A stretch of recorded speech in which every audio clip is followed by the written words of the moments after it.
Recently, our little town where I grew up had a missing persons report. The whole community was wrought with sadness and despair. The boy was only 16 years old and had two loving parents and a good life when the news hit. The whole community came together to help look for the lost 16-year-old son.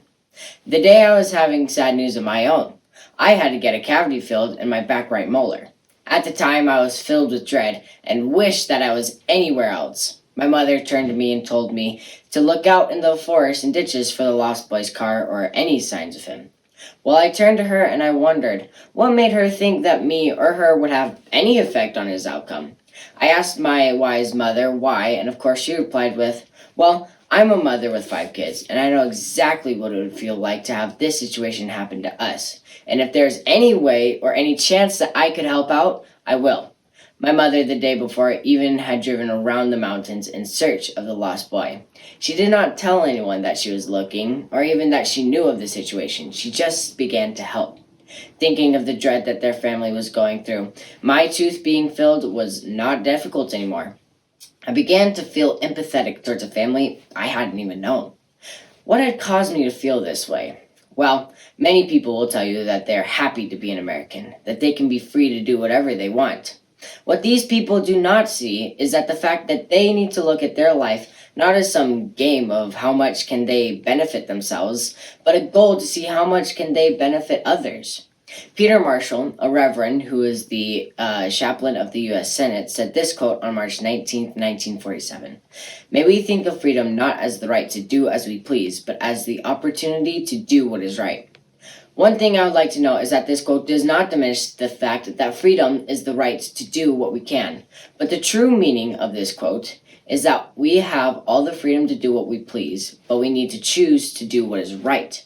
So many times growing up did I hear the statement of, "It's a free country, I can do what I want." This is technically true, but it does not teach the right principles. If you could choose to murder your worst enemy right now, would you? If you could choose to steal $1 million and not be reprehended for it, would you? It is my firm belief that we all have freedom to do what we please, but that does not mean that we should do everything that pleases us. Without selflessness, this world would fall into a trap of misery and doom. The people would care only on how to improve themselves, that no one would ever care on how to benefit society. The only thing that is keeping humanity from destruction is the fact that people in this world are caring enough to help others. James Keller said, "A candle loses nothing by lighting another candle." The only thing that is keeping us from truly making a difference in the world is the fear of destroying yourself in the process.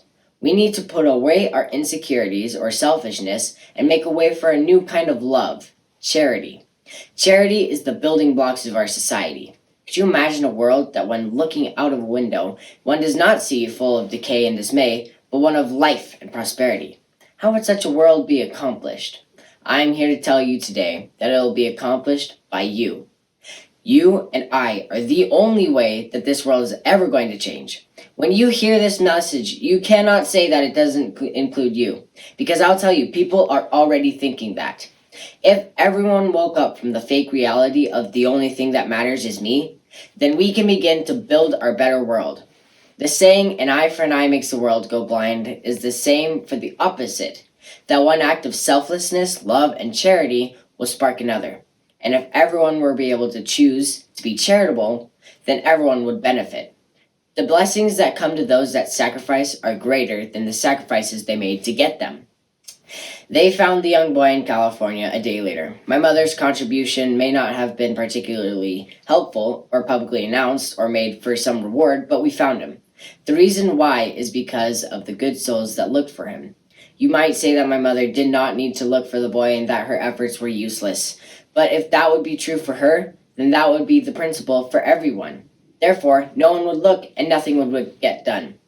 Please take my advice as personal as possible. You need to go out and do the right things that are right. You need to stop the self-love and mindset of how far can you benefit, but start by doing the right thing to benefit the world.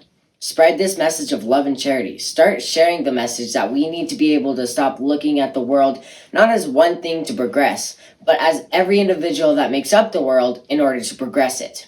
Please be more aware of the actions you can take to better society, and please start today. Thank you.